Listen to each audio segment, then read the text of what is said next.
today we are going to talk about core essentials belts.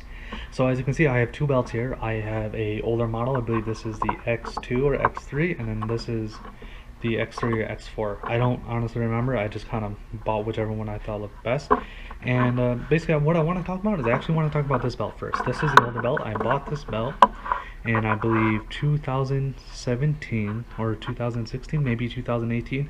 I've had this belt for a couple years now, and as you can see, I bought another belt. Now, the main reason is because I'm actually retiring this belt as my daily gun belt. Now it's essentially my work belt where I don't carry a gun. So basically, I'm just going to kind of go over what a core essentials belt looks like after 2+ years of daily use. So starting with the belt buckle, as you can see, from all the different things I've been rubbing up on and stuff like that, you will see the scratches and the wear on the finish.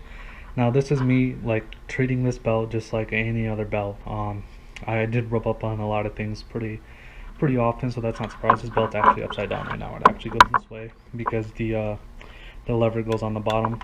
Now the original system here, personally, I never had an issue with it. If you look in the new belt, there's screws now, so I personally have an issue with this, but I also wasn't transitioning belts either with the same buckle. I had one belt and one buckle.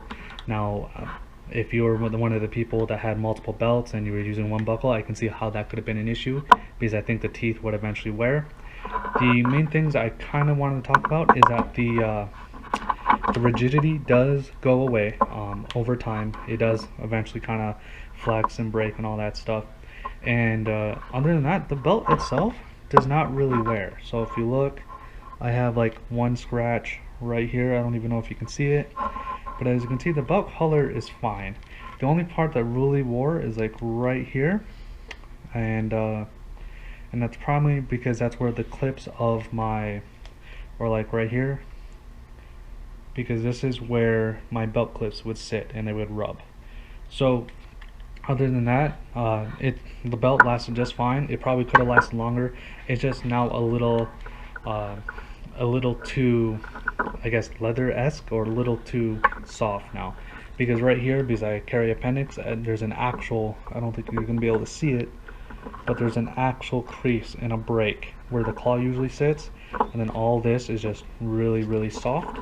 And like, it's still fairly stiff, as you can see, but as you get closer to the back, you can feel more of its original rigidity. But when you go to the front here, where the gun sits and where the holster sits, there is a permanent crease nut here from all the tension of the claw doing this the entire time.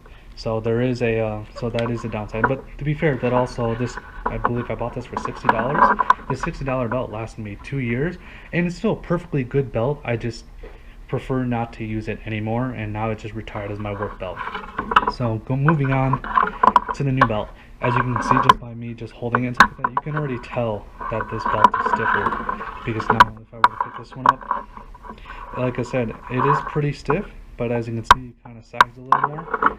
But this one is completely stiff. And the same thing right here. This is all completely stiff. There's no crack or nothing.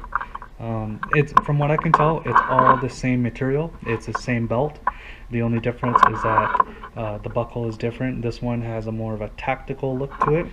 It's a little thicker. It's actually a lot thicker. And then also, now not only do you get the teeth, but you also get the 2 screws to help really secure that belt in place. Now, I did think about buying another belt, and I was thinking about like a Blue Force Gear, or there's one that starts with an H that I can't remember, Hamilton, Henry, something like that. I looked at those belts because they're around the same price range, but my main thing that I like about Core Essentials belts is that without paying a super premium or just getting a traditional thick leather belt, there is no belt that, in my opinion, looks as casual as this. Now, you can argue that the belt buckle is not that casual, and I would agree.